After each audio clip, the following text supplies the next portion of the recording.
আমার বড় স্বপ্ন, আমার বড় আশা, আমি যেই থিমের উপরে কথা বলি এবং এই পৃথিবীর যত সমস্যা, সবচেয়ে তো বেশি সমস্যাই আমরা মুসলমানেরা। এই সমস্যাগুলোর পিছনে মূল যেটি কারণ আমি যেটা মনে করি সেটি হলো, যদি আমরা আস্তিক হতাম, অর্থাৎ আল্লাহর প্রতি বিশ্বাসী হতাম, তাইলে আমাদের এত সমস্যা থাকার কথা ছিল না। আর যদি নাস্তিক হতাম, নাস্তিক তো বুঝতেছেন নাকি স্যার? কিছুক্ষণ আগে 2 বছর 1 মাস জাপানে ছিলেন।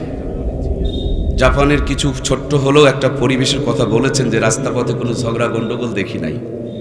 বলছিল ওনারা কি আস্তিক না নাস্তিক? ওরা আল্লাহর প্রতি বিশ্বাসী না, যে আল্লাহর প্রতি যেভাবে আমরা মুসলিম হিসাবে বিশ্বাসী, তো ওইটা হলেও ভালো থাকতে পারতাম হয়তোবা।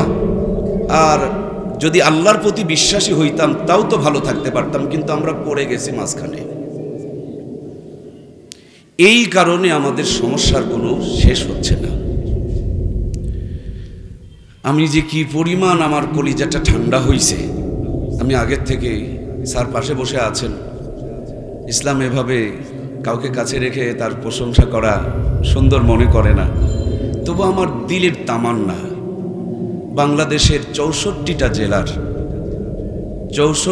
জেলার 64টা পুলিশ সুপার যদি একই সাথে দুনিয়া এবং আখেরাতের আলোতে যদি আলোকিত হতো, আমার দেশ এত তলিয়ে যেত না। কথা বলুন ঠিক কিনা? রবের কাছে প্রার্থনা জানাই, বাংলাদেশের প্রত্যেকটা জেলার সম্মানিত চেয়ারগুলোকে আল্লাহ দুনিয়া আখেরাতের আলোকিত মানুষগুলো দিয়ে আলোকিত বানিয়ে দেখ। আমরা পড়ি আল্লাহুম্মা আমিন। তিনি তেলাওয়াত করছিলেন, আর মনে হচ্ছিল যে একজন মুহাদ্দিস সাহেব মনে হয় কোরআন শরীফ পড়ছেন। তিনি তেলাওয়াত করছিলেন, রব্বানা আতিনা ফিদ দুনিয়া হাসানাতাও ওয়া ফিল আখিরাতি হাসানাতাও ওয়া কিনা আযাবান নার। আল্লাহ বলছেন, গোলাম আমার কাছে যখন চাইবা, সাউন্ড একটু কন্ট্রোল করেন না ভাই, একটু কেন করতেছে, সাউন্ডটা বেশি মনে হয় চিকন হয়ে গেছে। আল্লাহ তাআলা বলছেন, আমার কাছে যখন চাইবা তখন দুনিয়া এবং আখেরাতের উত্তমটা চাও এবং জাহান্নামের আগুন থেকে মুক্তি চাও। একটা মানুষের জীবনে যত চাওয়া থাকতে পারে, ছোট্ট এই আয়াতের মধ্যে 3 কথার মধ্যে আল্লাহর সব চাওয়া পূরণ করে দিয়েছেন। সুবহানাল্লাহ। একজন মানুষের যদি দুনিয়ার উত্তমটা পেয়ে যায়, আখেরাতের উত্তমটা পেয়ে যায়, জাহান্নাম থেকে মুক্তি পেয়ে যায়, বলুন তো প্রিয় ভাইয়েরা, সে মানুষটার আর 4র্থ নম্বর কোনো জিনিসের দরকার আছে? দুর্ভাগ্য হলো আমাদের জন্য, আল্লাহ যদি আমাকে 2টা ছেলে দেয়, আমি একটাকে দুনিয়ার উত্তম বানাই আর একটাকে আখেরাতের উত্তম বানাই। অথচ 2 আয়াতে আল্লাহ এই কথাগুলো বলেন নাই, 1 আয়াতে সাথে সাথে বলেছেন। আমরা বুঝি আমার ঘরের অন্ধকার দূর করতে হলে, সাউন্ডটা কন্ট্রোল আছে কি? কনকন করতেছে, সাউন্ডগুলো একটু মোটা করে দেন, সাউন্ড কমায় দেন, মাইকের বাইরের সাউন্ডগুলো একটু কমায় দেন। আপনারা সুন্দর বুঝতে পারছেন তো? আমরা বুঝি আমার ঘরের অন্ধকার দূর করতে হলে কারেন্টের আলো জ্বালাতে হবে। আমরা বুঝি মাইক দেওয়া কথাগুলো সবার কাছে পৌঁছে দিতে হলে সেখানে নেগেটিভ পজিটিভের সংযোগ দিয়ে মাইকের সংযোগটা অ্যাক্টিভ করতে হবে। আমাকে গরম লাগলে ফ্যান চালাতে হলে ওর পিছনে লাল তার এবং কালো তার 2টার 2 জায়গাতে সংযোগ লাগাতে হবে। আমি যদি পাকনামি করে, আমার কথা বোঝা যাচ্ছে তো, পাকনামি করে এই বাল্বের মধ্যে লাল তার আর ওই বাল্বের মধ্যে কালো তার লাগাই, তার লাগাইছি ঠিকই, কারেন্টও আছে ঠিকই, বাল্বও ঠিক আছে, মগর একটাতে লাল তার আর একটাতে কালো তার, বলুন আলো কি জ্বলবে? আজ বাংলাদেশ অন্ধকার এই জন্য কেটে যাচ্ছে না। যারা দুনিয়া বুঝেছে তারা দুনিয়া নিয়ে মহাব্যস্ত, আখেরাতের সাথে সংযোগ নেই। আর আখেরাত নিয়ে যারা ব্যস্ত হয়ে পড়েছে, এমনও আখেরাতওয়ালা আছে পেটের ভাতটুকু বের করার ক্ষমতা নাই, মানুষের কাছে হাত পাততে হয়। কথা বলুন ঠিক কিনা? আমার দেশের বড় একজন ইসলামিক স্কলার, আমরা হাফিজ হুজুর বলে যাকে চিনি, তিনি একটা ছোট্ট কথা বলেছেন, কিন্তু কথাটা যে কত বড় কথাটুকু আপনাদের যদি একটু মাথায় নিতে পারেন কত যে উপকার হবে। তিনি বলেছেন ধর্মহীন কর্মশিক্ষা আর কর্মহীন ধর্মশিক্ষা। কথা কি বুঝেছেন? ধর্মহীন কর্মশিক্ষা, কর্মহীন ধর্মশিক্ষা দুটিই হলো জাতির জন্য অভিশাপ। যেই কর্মের মধ্যে ধর্ম নাই আর যেই ধর্মের মধ্যে কর্ম নাই, তিনি বলছেন দুটিই হলো জাতির জন্য অভিশাপ। এই অভিশাপ এখন বাংলাদেশের প্রত্যেকটা সেক্টরে ছেয়ে গিয়েছে। এই জন্য প্রিয় ভাইয়েরা আমার, আজকের শুধু অশান্তি নয়, আজ থেকে ১৫০০ বছর পূর্বে দুনিয়াটা যখন অশান্তিতে ছেয়ে গিয়েছিল, খুন ধর্ষণ জুলুম অত্যাচার নির্যাতন নিয়ে গোটা দুনিয়াটা যখন অন্ধকারে নিমজ্জিত হয়ে গিয়েছিল, মানুষ যখন নিজের হাতে তার জীবিত মেয়েকে নিজের হাতে মরুভূমিতে পুঁতে রাখত, নগ্ন হয়ে আল্লাহর ঘরকে তোয়াব করত, এমন কোনো অন্যায় নাই যে পৃথিবীর মানুষগুলো করত না। ওই অন্ধকার জাতিকে, অসভ্য জাতিকে, বর্বর জাতিকে ভালো করার জন্য আমার আল্লাহ দুইটা নিয়ামত দান করেছিলেন, যার এক নম্বর নিয়ামত ছিল রিজালুল্লাহ মুহাম্মাদুর রাসূলুল্লাহ সাল্লাল্লাহু আলাইহি ওয়াসাল্লাম।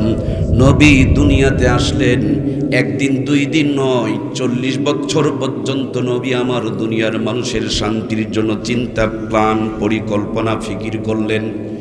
নিজের হাতে একটা সংগঠন বানিয়েছিলেন, নাম দিয়েছিলেন হিলফুল ফুজুল। সেখানেও তিনি দীর্ঘদিন নেতৃত্ব দিয়েছেন। নবীর মতন একজন দামি মানুষ 40 বছর মেহনত করেও যখন পরিপূর্ণ শান্তি প্রতিষ্ঠিত করতে পারেন নাই, হৃদয়ে ক্ষুধা, তৃষ্ণা আর ব্যথা নিয়া জাবালে নূর নামক উঁচু পাহাড়ের মাথায় চড়ে ছোট্ট একটা গর্ত গুহা, যেটাকে আমরা বলে থাকি হেরা গুহার ভিতরে নবীজি ধ্যান করছেন, গবেষণা করছেন, রিসার্চ করছেন, প্ল্যান করছেন, পরিকল্পনা করছেন। যেই প্ল্যান আর পরিকল্পনা আমরাও করি, কেমনে আমি আমার দেশের মানুষগুলোকে ভালো রাখবো। আওয়ামী লীগ চিন্তা করে কেমনে ভালো লাগবো, বিএনপি ওই চিন্তাই করে কেমনে ভালো লাগবো, জাতীয় পার্টি চিন্তা করে এই কেমনে দেশের মানুষকে ভালো লাগবো। এক দল দিয়ে যখন পারে না তখন 4 দলের জোট করে, 4 দল দিয়েও যখন পারে না তখন 14 দলের জোট করে। সামনে নির্বাচনে আরও কত হাজার দলের যে জোট হবে, ভোট হবে, যা কিছু হোক, সব কিছুর মূলে হলো জাতিকে তারা শান্তি দিতে চায়। আমার নবীও 40 বছর মেহনত করে যখন পূর্ণতায় পৌঁছতে পারেন নাই, জাবালে নূরে হেরা গুহার ভিতরে বসে বসে নবীজি ধ্যান করছেন, গবেষণা করছেন, রিসার্চ করছেন, প্ল্যান করছেন, পরিকল্পনা করছেন। নবীজি ছিলেন মুহাম্মাদুর রাসূলুল্লাহ সাল্লাল্লাহু আলাইহি ওয়াসাল্লাম। আর আল্লাহ আমার নবীর কাছে দান করলেন কিতাবুল্লাহ, কালামুল্লাহ, মুহাম্মাদুর রাসূলুল্লাহর কিতাবুল্লাহ। মক্কার জমিনে পাথরের পাহাড়ে যখন লেগে গিয়েছে, আল্লাহর কোরআনুল কারীমের ছোঁয়া লাগার কারণে ওই কালো পাথরের পাহাড়কে আলোর পাহাড় বানিয়ে দিয়েছেন কে? সব জায়গা অন্ধকার, সেই জায়গাগুলো আলোকিত। যেই জায়গার মধ্যে লাল তার আর কালো তার দিয়া সংযোগ দেওয়া হয়েছে, ওই জায়গা কিন্তু এই রাতের বেলা আলোকিত। পৃথিবীর এমন কোনো অন্ধকার নাই, এমন কোনো জুলুম নাই, এমন কোনো খারাপ পজিশন নাই যেই জায়গাটাতে কোরআন সুন্নাহর সংযোগ যদি সঠিকভাবে জুড়ে দিতে পারেন, যত বড় জুলুম হোক, যত বড় অন্ধকার হোক, যত বড় অন্যায় হোক না কেন, কোরআন সুন্নাহর সংযোগ পেলে প্রত্যেকটা অন্ধকারকে আলোতে রূপান্তরিত করে দিবেন কে? ওমর ফারুক রাদিয়াল্লাহু তাআলা আনহু নামক একজন জলিল কদর সাহাবী, সবাই আমরা তাকে চিনি। তিনি ইসলামের দ্বিতীয় খলিফা ছিলেন, আমিরুল মুমিনিন ছিলেন। হযরত ওমর কোরআন পাওয়ার আগে অন্ধকারে ছিলেন, নবীর গর্দান কাটার জন্য ছুটে চলে যাচ্ছিলেন। মুহাম্মাদুর রাসূলুল্লাহর নিসবতে যখন গেলেন, মুহাম্মাদুর রাসূলুল্লাহর সংস্পর্শে যখন গেলেন, আর কোরআনুল কারীমটার তেলাওয়াত যখন তার কানে ঢুকতে লাগলো, কোরআনুল কারীমের সংস্পর্শ যখন পেয়ে গেল, যেই মানুষটা জাহান্নামের তলদেশে থাকার কথা ছিল, কোরআনের ছোঁয়া, নবীজির ছোঁয়ার আদর্শ পাওয়ার কারণে মরার পরে জান্নাতে যাবে, মরার আগেই জান্নাতের সার্টিফিকেট বরাদ্দ করে পাঠিয়ে দিয়েছেন কে? এজন্য প্রাণপ্রিয় ভাইয়েরা আমার, সারমর্ম মূল কোথাও জাতি দিন যতই যাচ্ছে, আধুনিকতার নাম দিয়া, ডিজিটালের নাম দিয়া, স্মার্টের নাম দিয়া কোরআন সুন্নাহ থেকে জাতি যত দূরে সরে চলে যাচ্ছে, যোগ বিয়োগ তাকায় দেখেন জাতির সারাঙ্গুল কপালে শান্তি জোটে নাই, অশান্তির আগুন দিনের পর দিন দাও দাও করে জ্বলে উঠতেছে। কথা বলুন ঠিক কিনা? 24-এর যেই মহান স্বাধীনতা, যতগুলো জীবনের বিনিময়ে দেশ স্বাধীন হয়েছে, যা আমরা স্বাধীনতা পেয়েছি, বুকে হাত দিয়ে নিজেকে জিজ্ঞেস করেন, যে স্বপ্ন নিয়ে এতগুলো প্রাণ ঝরে গেল, যে স্বপ্ন নিয়ে এত আন্দোলন হলো, যে স্বপ্ন নিয়ে আজকে একটা সুন্দর পরিবেশ পেয়েছি, ওই স্বপ্ন এখনো 10% পূরণ হয় নাই। কথা বলুন ঠিক কিনা? শুধু আজকের স্বাধীনতা নয়, আজকের পূর্বে পিছনে তাকিয়ে দেখুন, এরশাদ চাচার স্বৈরাচারিতে যখন আমরা নিমজ্জিত ছিলাম, তার পিছনে তাকিয়ে দেখেন পাকিস্তানের হানাদারির মধ্যে অন্ধকারে আমরা ছিলাম। তার পূর্বে তাকিয়ে দেখুন ব্রিটিশরা আমাদের উপরে জুলুম করে আমাদেরকে গোলাম বানিয়ে রেখেছিল। আমরা আজকে নতুন করে স্বাধীন হয়ে নাই, ব্রিটিশের গোলামি থেকে স্বাধীন হয়েছি জীবন দিয়ে, রক্ত দিয়ে। পাকিস্তানের হানাদারির থেকে স্বাধীন হয়েছি ইজ্জত দিয়ে, জীবন দিয়ে, রক্ত দিয়ে। এরপরে এরশাদ চাচার স্বৈরাচারির থেকেও স্বাধীন হয়েছি জীবন দিয়ে, রক্ত দিয়ে। শেষের বেলা 24-এ অসংখ্য জীবন দিয়ে, রক্ত দিয়ে স্বাধীন হলাম। একটা দেশ 100 বছরের ভিতরে এত বারবার স্বাধীন হইতে হয় কেন? তার পিছনে মূল কারণ হলো আমরা যেই অন্ধকার থেকে বের হয়ে আসি, আমাদের সামনে আরো বড় অন্ধকার হাজির হয়ে যায়। চেয়ারগুলো ঠিক থাকে, ওই চেয়ারগুলো পরিচালনা করার জন্য কোরআন সুন্নাহর আদর্শওয়ালা মানুষের দরকার। সেখানে ওই আদর্শওয়ালা মানুষ না দেওয়ার কারণে এক চোর চলে যায়, বড় চোর ক্ষমতায় বসে যায়। যেই পরিমাণ অন্ধকার ছিলাম, তার চাইতে বড় অন্ধকারে আমরা পড়ে যাই। কথা বলুন ঠিক কিনা? আমরা বলছি দুর্নীতি দমন কমিশন দিয়ে দুর্নীতি বন্ধ করব। এই তো 17-18 বছর বাংলাদেশে দুর্নীতি দমন কমিশন ছিল কিনা? তাদের দায়িত্ব ছিল দুর্নীতি দমন করার জন্য। খেয়াল করে দেখেন, ওদের চাইতে বড় দুর্নীতি কেউ করে নাই। তাইলে তাদের দুর্নীতি বন্ধ করার জন্য আর একটা দমন কমিশন তৈরি করেন। ওরা যখন বন্ধ করবে তখন আর একটা তৈরি করেন, তারা যখন করবে তখন আর একটা দল তৈরি করেন। এগুলো দিয়ে দুর্নীতি বন্ধ হবে না। মানুষকে যিনি তৈরি করেছেন, ওই মানুষের স্রষ্টার ভয় যদি মানুষের কলিজায় পয়দা হয়ে যায়, র্যাব লাগবে না, কুবরা লাগবে না, চিতা লাগবে না, দুর্নীতি দমন কমিশন লাগবে না। সোনার বাংলা সোনাতে রূপান্তরিত হয়ে যাবে। ঠিক কিনা? এর জন্য প্রাণপ্রিয় ভাইয়েরা আমার, কোরআনুল কারীমের প্রথম বাণী, পড়ো জ্ঞান অর্জন করো, শিক্ষা জাতির মেরুদণ্ড। আপনাকে আমাকে পড়তে হবে, জ্ঞান অর্জন করতে হবে। এই পড়াটার মধ্যে দুনিয়া আখিরাত দুটি থাকতে হবে। শুধু আখিরাতমুখী পড়া, এই পড়ার কথা কিন্তু আমার আল্লাহ তাআলা বলে নাই। আবার শুধু দুনিয়ামুখী পড়া, সেই পড়ার কথাও কিন্তু আল্লাহ তাআলা বলে নাই। আবার যদি আপনার 2টি সন্তান হয়, একটাকে মাদ্রাসায় দিবেন আর একটাকে স্কুলে দিবেন, এটাও কিন্তু আল্লাহ তাআলা বলে নাই। কারণ একটা বাল্ব জ্বালাতে হলে, একটা মাইক চালাতে হলে, একটা ফ্যান ঘুরাতে হলে, প্রত্যেকটার পিছনে নেগেটিভ এবং পজিটিভের সংযোগ যেমন দরকার। ডাক্তার বলেন, মাস্টার বলেন, এমপি বলেন, মন্ত্রী বলেন, রাষ্ট্রপতি বলেন, বাইতুল মুকাররমের খতিব বলেন, প্রত্যেকের পিছনেই তেমনিভাবে কোরআন সুন্নাহ, দুনিয়া আখিরাত উভয় জ্ঞানী গুণান্বিত হতে হবে। তাহলেই কেবল সমাজে শান্তি নেমে আসবে। ঠিক কিনা? প্রাণপ্রিয় ভাইয়েরা আমার, আল্লাহর হাবিব সাল্লাল্লাহু আলাইহি সাল্লাম দুনিয়াতে আগমন করলেন। নবীর মতন দামি মানুষ 40 বছর একা মেহনত করে পারে নাই। আজ আমার সমাজের বাস্তবতা হলো, 50 বছর আগে আমাদের ঘরগুলো এত সুন্দর ছিল না, আমরা শিক্ষিত ছিলাম না, মোবাইল ফোন হাতে হাতে ছিল না, কারেন্টের আলো জ্বলতো না, এত সুন্দর 4 লাইনের পাকা রাস্তা আমরা চোখে দেখেছিলাম না। কিন্তু দেখেছিলাম মায়েদের মাথায় কাপড়, দেখেছিলাম শরীর ঢাকা পোশাক, দেখেছিলাম সত্য বলার অভ্যস্ত মানুষ, দেখেছিলাম ফজরের নামাজ পড়নেওয়ালা মানুষ, দেখেছিলাম হালাল খানেওয়ালা মানুষ। এশার নামাজ পড়ে আঁচল তুলে ধরে চোখের পানিগুলো ছেড়ে দিয়া যখন রোনাজারি করত, ওই ভাঙা ঘরগুলোতে মাসকালার ডালের তেলানি হলে এক বাড়ির তেলানি যেন গোটা গ্রামটাকে গন্ধে মোহিত করে দিত। একদিন আতপ চালের বিরিয়ানি খেলে 2 দিন পর্যন্ত পর্যন্ত হাত থেকে সুঘ্রাণ বের হতো। মূর্খ নানু আর দাদুরা অর্ধ পচা ইলিশের মাছ কিনে নিয়ে এসেছেন, 5 টাকা 6 টাকা শেয়ার। টিউবওয়েলের পানি নাই, সাপ্লাই পানি নাই, পুকুরের ঘোলা পানি দিয়ে ধৌত করেছেন। লবণ থাকলে তেল নেই, তেল থাকলে ঝাল দেওয়ার কথা মনে নেই। খেরের চুলায় বসে গুনগুন করে আগুন দিয়া জালটা জ্বালাইছে, দরুদ শরীফ তেলাওয়াত করেছে, মাথায় কাপড় দিয়া খাবার পরিবেশন করতেছে। খাবার পরিবেশনের সময় বিসমিল্লাহ বলতেছে। একদিন যদি ইলিশ মাছ আর পান্তা ভাত খাওয়া হয়েছে, কম করে হলেও 3 দিন পর্যন্ত হাত থেকে সুঘ্রাণ ছড়িয়েছে। কথা বলুন ঠিক কিনা? সেই নানি দাদিদের স্মৃতিচারণে পহেলা বৈশাখ উদযাপন করি আমরা। 6 টাকার ইলিশের মাছ 6000 টাকা দিয়ে সাগর থেকে আমদানি করে নিয়ে আসতেছি আমরা। নরমাল চুলা আউট করে দিয়া গ্যাসের চুলা ঢুকিয়েছি আমরা। সাধারণ মশলা বাতিল করে দিয়া রাঁধুনি গুঁড়া মশলা ব্যবহার করছি আমরা। মূর্খ নানি দাদিদের নাতনিগুলোকে MA pass BA pass degree pass করিয়েছি আমরা। ভাঙা ঘরগুলোকে 10 তলা 20 তলা বিল্ডিং বানিয়ে ফেলে দিয়েছি আমরা। কত যে উন্নতি করেছেন, গুণে শেষ করা সম্ভব নয়।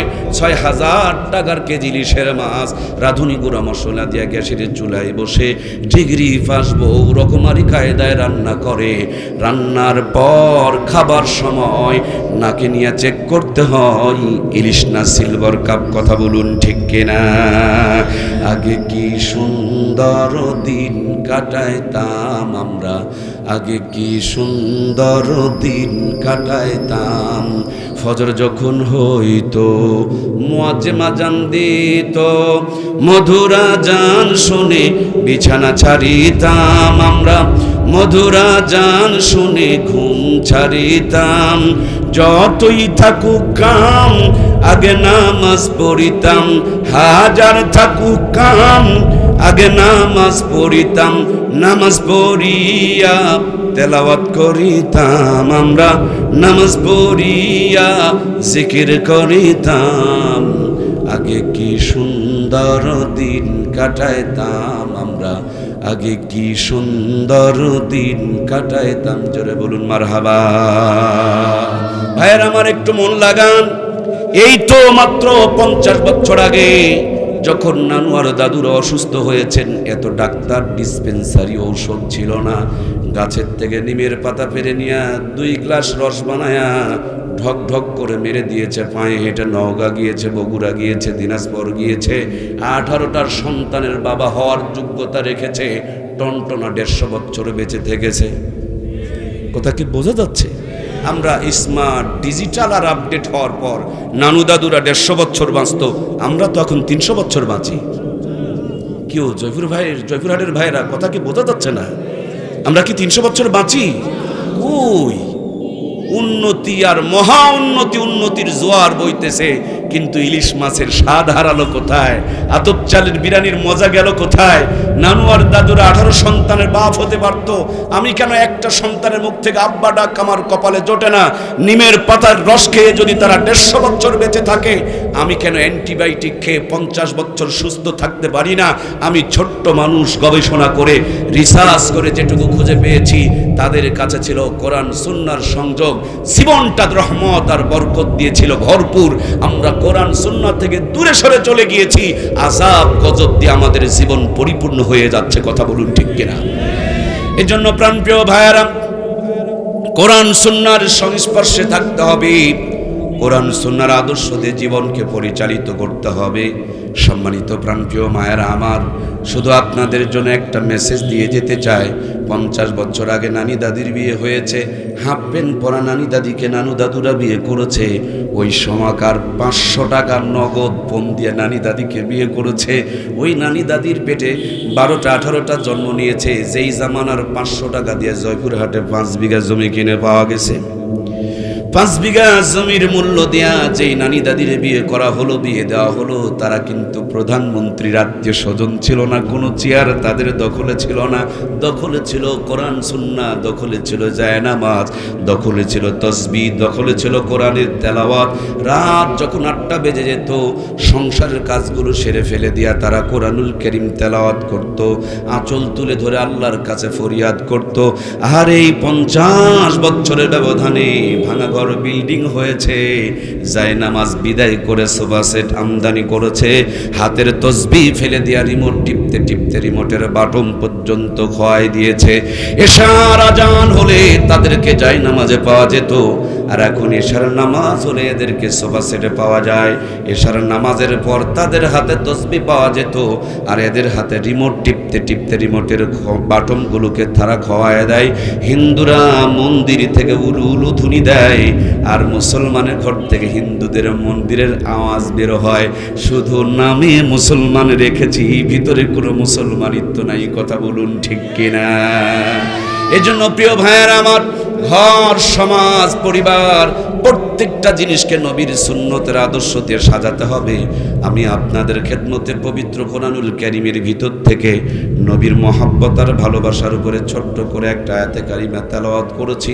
আমার আল্লাহ তাআলা বলেন, কুল ইন কুনতুম তুহিব্বুনাল্লাহ ফাত্তাবিউনি ইউহিব্বুকুমুল্লাহ ওয়া ইয়াগফির লাকুম যুনুবাকুম ওয়াল্লাহু গফুরুর রহিম।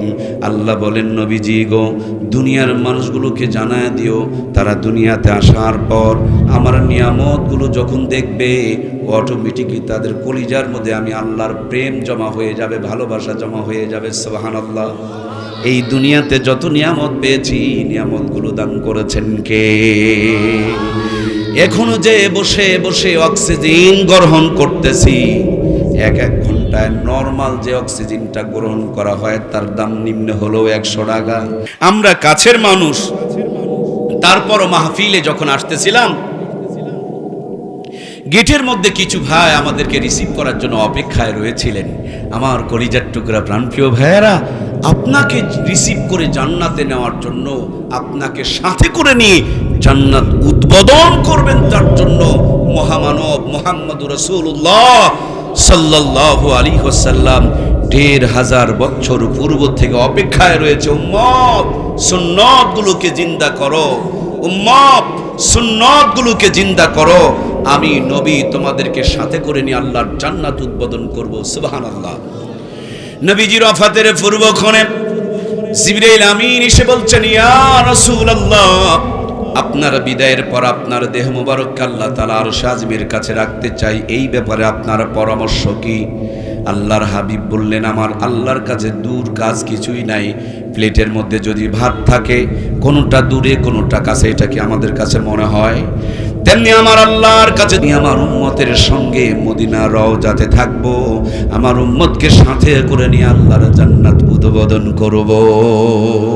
আমাদের যখন বেশি টাকা হয়ে যায় তখন জয়পুরহাট ভালো লাগে না, বগুড়া চলে যায়। আরো যখন টাকা হয়ে যায় তখন ঢাকা চলে যায়। আরো যখন টাকা হয়ে যায় তখন দেশকে পুঁজি করে দেশের 12টা বাজিয়ে দেশের সম্পদগুলোকে বিদেশে পাচার করে দেয়। কথা বলুন ঠিক কিনা? এদেশ বহু আগে সিঙ্গাপুরকে ছাড়িয়ে যেত, এদেশের নেতারা যদি দেশ থেকে শোষণ করে দেশের সম্পদগুলো বিদেশে পাচার না করতো। কথা বলুন ঠিক কিনা? প্রাণপ্রিয় ভাইয়েরা আমার, আল্লাহর হাবিবের অফার এসেছিল আরশ আযমের কাছে যাওয়ার জন্য। আল্লাহ নিয়ে যেতে চেয়েছিলেন আরশ আযমের কাছে, কিন্তু আল্লাহর নবী যায় নাই আপনার আমার জন্য। আপনার আমাকে সাথে করে নিয়ে জান্নাত উদ্বোধন করবেন তার জন্য। এজন্য আল্লাহ ওয়ালারা বলেন, ইয়ে কবরো মে ভি মুস্তফা রো রো কে আঁখে বাহে कहते ही सब है शाम ইয়া উম্মতি ইয়া উম্মতি। আজ পর্যন্ত মদিনার রওজায় ভালো করে যদি ধ্যান করেন আপনি শুনতে পারবেন নবীর রওজা থেকে শব্দ আসতেছে, রব্বি হাবলি উম্মতি। আল্লাহ আমার উম্মতের হালত কি, আমার উম্মতের খবর কি? তার মানে মদিনা রওজা থেকে নবী যে এখনো পর্যন্ত 2টা হাত বাড়ায়া হাতছানি দিয়ে ডাকতেছে, উম্মত এসো, সুন্নতগুলোকে জিন্দা করো, উম্মত আমার সুন্নত তরিকায় চলো। এই পথটা হলো জান্নাতের পথ, সুন্নতের প্রতি আমল করো, আমি নবী তোমাদেরকে সাথে করে নিয়ে জান্নাত উদ্বোধন করব। আজকে একটা কথা আপনারা বাড়িতে নিয়ে যাবেন। কয়টা? কথাটা আমরা একটু শিখে নেই। নবীর মতে মত তাকেই বলে নবীর উম্মত। এই কথাটুকু আপনাদেরকে বাড়িতে নিয়ে যেতে হবে। আমরা যদি কবরে নিয়ে যেতে পারি, আমি আমার বুকের তাজা রক্ত দিয়ে আপনাদেরকে লিখে দিতে পারবো, মরতে দেরি, আল্লাহর জান্নাতের মেহমান হতে দেরি লাগবে না। সুবহানাল্লাহ। নবীর মতে মত ছোট্ট কথা, কিন্তু এর অর্থটা অনেক বড়।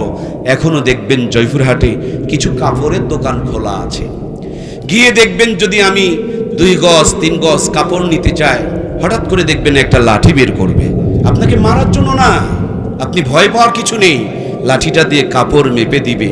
এই লাঠিটাকে গজের মাপে কাটা আছে, ফিতা দিয়ে মাপতে অনেক সময় আঁকাবাঁকা হয়ে যায়, তো এই জন্য ওইটাকে লাঠি বানিয়ে রাখছে যে এইটার মাপে কাপড় মেপে দেওয়া হবে। জিন্দেগির প্রত্যেকটা আমল মাপার মুহাম্মদুর রাসূলুল্লাহ সাল্লাল্লাহু আলাইহি ওয়াসাল্লামের সুন্নতের মাপকাঠি আছে। সুন্নতের মাপকাঠি অনুযায়ী যদি আপনার জিন্দেগির প্রত্যেকটা আমল হয়, প্রত্যেকটা আমলই আপনার জান্নাতের জড়িয়া হয়ে যাবে। সুবহানাল্লাহ।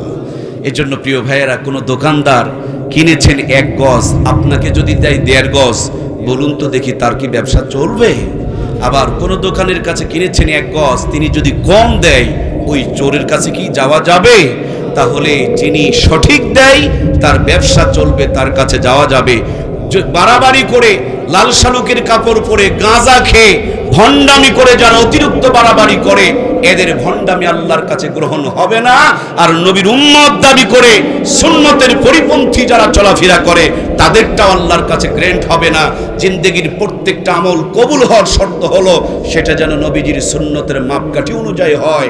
যদি সুন্নতের মাপকাঠি অনুযায়ী হয়ে যায়, প্রত্যেকটা আমল জান্নাতের জড়িয়া হয়ে যাবে। সুবহানাল্লাহ। তাহলে স্লোগানটা মুখস্থ করে নেই, নবীর মতে মত তাকে বলে নবীর উম্মত। আমি অর্ধেকটা বলবো, আপনাদের বাকি অর্ধেকটা বলা লাগবে। একটু আমার সঙ্গে তাল মিলিয়ে আপনারা সহযোগিতা করবেন। নবীর মতে মত তাকেই বলে নবীর, নবীর মতে মত তাকেই বলে নবীর। আমরা কি নবীর খাঁটি উম্মত হতে চাই? ধোঁকাবাজি করবেন না, খাঁটি উম্মত হতে চায়? কারা কারা নবীজির খাঁটি উম্মত হতে চায়? দুটি হাত তুলে আমার আল্লাহকে দেখায়, লিল্লাহি তাকবীর। হাতগুলো পুরাপুরি তোলেন, অর্ধেকটা উম্মত হয়ে কোনো লাভ নাই, পুরা উম্মত হতে হবে। হাতগুলো এভাবে একটু নাড়া দেন। আরশ আজিম থেকে আমার আল্লাহ দেখছেন, মদিনা রওজায় আল্লাহর হাবিবকে সম্প্রচার করে দেখানো হচ্ছে। এ আলো বাতাস সাক্ষী হয়ে থাকতেছে, ওগো আল্লাহ, তোমার নবীর খাঁটি উম্মত হতে চাই। জিন্দেগির প্রত্যেকটা ক্ষেত্রে নবীজির সুন্নতগুলোকে খুঁজে খুঁজে আমল করার তৌফিক দিয়ে দাও। জোরে বলুন আমিন। তাহলে প্রিয় ভাইয়েরা আমার, সব কাজে নবীর সুন্নত আছে না নাই? এই যে পায়ের কুনিগুলো কাটবেন, পায়ের কুনিগুলো কোন দিক থেকে শুরু হবে, কোন দিকে এসে শেষ হবে, এটাও আমার নবী শিখিয়েছেন। সুবহানাল্লাহ বলেন। চুলটা কেমনে কাটবেন, এই তরিকা আছে না নাই? স্লেনগুলোতে লেখা আছে, ঢুকলেই দেখবেন বিভিন্ন আইটেমের স্টাইলের চুল কাটা লেখা আছে। আমি আজ পর্যন্ত কোনো স্লেনের চোখে বললো না নবীর সুন্নত তরিকায় চুল কাটা হয়। উচিত ছিল মুসলমানের সেলুনগুলোতে আজে বাজে স্টাইল না দিয়ে সুন্নতের স্টাইলে চুল কাটা হয়, এটাই তাদের সাইনবোর্ড হওয়ার কথা ছিল। কথা বলুন ঠিক কিনা? প্রিয় ভাইয়েরা আমার, একেবারে রান্নাঘর থেকে নিয়ে সংসদ পর্যন্ত প্রত্যেকটা ক্ষেত্রে নবীর আদর্শ রয়েছে। পায়ের তালু থেকে নিয়ে মাথার চুলের আগা পর্যন্ত প্রত্যেকটা ক্ষেত্রেই কিন্তু আমার নবীর সুন্নতের আদর্শ রয়েছে। বিশেষ করে আমার যুব সমাজ ধ্বংস হয়ে যাচ্ছে, যুব সমাজের জন্য আমার নবী অনেক কথা বলেছেন। যুবকদের জন্য প্রথম যেই নসিহতটা নবীর পক্ষ থেকে এসেছে, আল্লাহর হাবিব বলেছেন, 3টা কাজে দেরি করতে যেও না। 3টি কাজের মধ্যে উত্তম কাজ হলো, অতি তাড়াতাড়ি যেই কাজটা করা ভালো, তা হলো যুবক আর যুবতীর যখন বয়স হয়ে যাবে, জলদি করে বিয়ে দিয়ে দাও। এই কথা বলেছেন মুহাম্মদুর রাসূলুল্লাহ সাল্লাল্লাহু আলাইহি ওয়াসাল্লাম। আমরা সব বুঝি, কিন্তু বিয়ের বেলায় বুঝি না। আমরা মনে করি বিয়ে করে খাওয়াবো কি? যারা বিয়ে করে নাই তারা না খেয়ে থাকে, তাহলে বিয়ে করার পর খেতে হবে। আর বিয়ে করার আগে বাংলাদেশে যদি এখন 20 কোটি মানুষ থাকে, 20 কোটি মানুষই যদি অবিবাহিত থাকে তাও খাবে। 20 কোটি যদি বিবাহ করে তাও কি খাবে না? খাবে না। খাওয়া কিন্তু বন্ধ হয় নাই, খাওয়া কিন্তু চলতে আছে। বরঞ্চ আল্লাহ তাবারক তাআলা আব্বাজান আদমকে যখন জান্নাত দিয়েছিলেন, সব পেয়েছে, শুধু বউ নাই। জান্নাত কি ভালো লাগতেছিল ভাই? ছটপট, অশান্তি, অস্থিরতা, ছটপট, অশান্তি, অস্থিরতা বন্ধ করার জন্য আল্লাহ আম্মাজান হাওয়াকে তৈরি করলেন। জোরে বলুন সুবহানাল্লাহ। কিছু কিছু ছেলে পেলে আছে প্রচন্ড পরিমাণ বখাটা, কোনো কথাবার্তা শুনতে চায় না। আবার অনেক ক্ষেত্রে দেখবেন অসুখ হলে ভালো হয় না, তখন ইসলামিক ডাক্তার যারা, তারা বলে এই ঔষধগুলো খাওয়াও আর দ্রুত বিয়ে দিয়ে দাও। সুবহানাল্লাহ বলেন না? তার মানে সুস্থ হওয়ার জন্য শুধু ঔষধ না, বউ একটা প্রেসক্রিপশনে লেখা একটা মেডিসিন। কথা বলুন ঠিক কিনা? অনেক ছেলের উদ্ভট চলাফেরা দেখবেন বিয়ে দেওয়ার পর শান্ত সভ্য ভদ্র হয়ে যায়। অনেককে তাবিজ দিয়ে কন্ট্রোল করা লাগে, আবার অনেকের জন্য বউ নামক একটা তাবিজ দিয়ে দিলে অটোমেটিকলি কন্ট্রোল হয়ে যায়। কিন্তু আমার দেশের যুব সমাজ কেন যেন বিয়ে করতে চায় না। আমি জানি 3 কারণে সমাজের যুবকেরা বিয়ে করতে চায় না। 1 নম্বর কারণ, বিনা টাকায় যদি দুধ পাওয়া যায় গাভী কিনে ঝামেলা টানা দরকার। যারা বোঝার তারা বুঝেছেন, যারা বোঝেন নাই তাদের বোঝার দরকারও নাই। যদি এ কথার বাস্তবতা দেখতে চান, আগামীকাল জয়পুরহাট কলেজের সামনে গিয়ে দাঁড়ালেই দেখতে পাবেন আমরাই তো ভাইরাল জয়পুরহাটের মানুষ যে ওই 12 ঘাটি পুকুরের পাড়ে একজনকে নিয়ে 2 জন টানাটানি করে। কথা বলুন ঠিক কিনা? প্রিয় ভাইয়েরা আমার, কি বলবো, বলতে গেলে ইজ্জত পাংসার হয়ে যায়। এখন 18 বছর আগে বিয়ে করা যাবে না, কিন্তু 10 বছর 12 বছর আকাম কুকাম করে সর্বনাশ করে দেয়। কথা বলুন ঠিক কিনা? হালাল তরিকায় লাগাচ্ছে তালা, হারামের দরজা রেখে দিতেছে খোলা। তার মানে তাদের পরিকল্পনা হলো দেশটা যেন হারাম জাদাদের সয়লাভ হয়ে যায়। কথা বলুন ঠিক কিনা? আমি বাল্য বিবাহ বন্ধ চাই, কিন্তু তার আগে বাল্য প্রেম ভালোবাসার নামে আকাম কুকাম গুলো বন্ধ করা দরকার আছে না নাই? সেদিকে জাতির ভুরুক্ষেপ নেয় এরা, জেনাকে ব্যভিচারকে প্রেম ভালোবাসা বলে চালিয়ে দিচ্ছে। আল্লাহ জাতিকেই চক্রান্তগুলো বোঝার তৌফিক দেখ, বলুন আমিন। প্রিয় বন্ধুরা আমার, নবীজি বলেছেন 3 কাজে দেরি করিও না। তার একটি কাজ হলো জলদি করে বিয়ে করে নাও। বউ যখন দেখতে যাবা খালি কাটা ফাটা পায়জামা পরে আছে, সুন্দর আছে, বিউটি পার্লারে সেজেছে, ঘরের মধ্যে নিয়ে আসলে চলবে না। এটা শুধু তোমার বউ না, এটা হলো তোমার সন্তানের মা। ফ্যাক্টরি ভালো না হলে প্রোডাকশন ভালো পাওয়া, কথা কি বোঝা যাচ্ছে? তোমার সন্তান প্রোডাকশন হবে ওই ফ্যাক্টরি থেকে। সুতরাং এই কটকটি মাটকটি বাড়িতে নিয়ে আসা যাবে না। বউ এমন একটা নিয়ামত, যদি তকদিরে শুট করে এটা নিয়ামত, আর যদি তকদিরে শুট না করে আপনার জীবনকে বানায় দিবে কিয়ামত। ঠিক কিনা? নবীজি বলেছেন দুনিয়ার সব নিয়ামত, উত্তম নিয়ামত হলো নেককার বিবি। সুবহানাল্লাহ। যার সব আছে, ঘরে একটা নেককার বউ নাই, তার মতন হতভাগা কপাল ফোড়া দুনিয়াতে আর কেউ, যার কিছুই নেই, ঘরে একটা নেককার পরহেজগার আল্লাহওয়ালা বউ আছে, খবর নিয়ে দেখুন তার ঘরটার মধ্যে জান্নাতের বাতাস বইতেছে, প্রত্যেকটা খাবারের মধ্যে জান্নাতের ফ্লেভার বিরাজ করতেছে। কথা বলুন ঠিক কিনা? এজন্য প্রিয় ভাইয়েরা আমার, আল্লাহর হাবিব বলেন, যুবক বিয়ে যখন করতে যাবা 4টি গুণ দেখে বিয়ে করবা। মালিহা জামালিহা দীনিহা নাসাবিহা ফাজফার বিজাতি দিন, সবচেয়ে বেশি দিনের প্রতি খেয়াল রাখবা। আমি বিয়ের আলোচনা করছি, কিন্তু যুবকেরা এখন তো বিয়ে করতে চায় না। 3টি কারণ বলেছিলাম, তার একটা বলেছি বিনা টাকায় যদি দুধ পাওয়া যায় গাভী কিনে ঝামেলা টানা দরকার। আমি আবারও বলতে চাই, অতি চালাকের কোথায় ধরি ভাই? চালাকের গু কয় জায়গায়? বোকা যেটা হয় কি পায়ে ভরেছে ধুয়ে ফেলে দেয়। চালাক পায়ের থেকে হাতে লাগায়, হাতের থেকে নাকে লাগায়। যারা অতিরিক্ত চালাকি করে মানুষের মেয়ের চরিত্র নষ্ট করে বেড়াচ্ছেন, আপনি যদি অন্য মেয়ের চরিত্র হরণ করেন, আপনার যেটা বউ আছে এটা যে তালা চাবি দিয়ে বসে আছে তা কিছু নয়। এই জন্য নিজেরটাকে গ্রহণ করেন, অন্যের হক মারার থেকে বিরত থাকেন। জীবনটাতে শান্তি দান করবেন কে? ওরা মনে করে হুজুরেরা বোকা, আগে ভাগে বিয়ে করে নেয়। তোমাদের দৃষ্টিতে বোকা, কিন্তু এর চাইতে চালাক আর কেউ নাই। বিয়ে করার সময় হয় বিয়ে করে নেয়, জলদি করে বাচ্চা নিয়ে নেয়, বাচ্চাকেও বিয়ে দিয়ে দেয়, নাতিকে ঘাড়ে করে নিয়ে শখ মিটায় নেয়। আর তোমরা 35 বছর পর্যন্ত পড়ো, আরো 5 বছর চাকরির পিছনে ঘোরো, তারপরে যখন চাকরি পাবা তখন বাড়ি গাড়ি করো, এরপর বিয়ের চিন্তা মাথায় চাপবে। খেয়াল করে দেখবা গাল কিন্তু আসল জায়গায় নাই, গাল কিন্তু খালে ঢুকে গেছে। কথা বলুন ঠিক কিনা?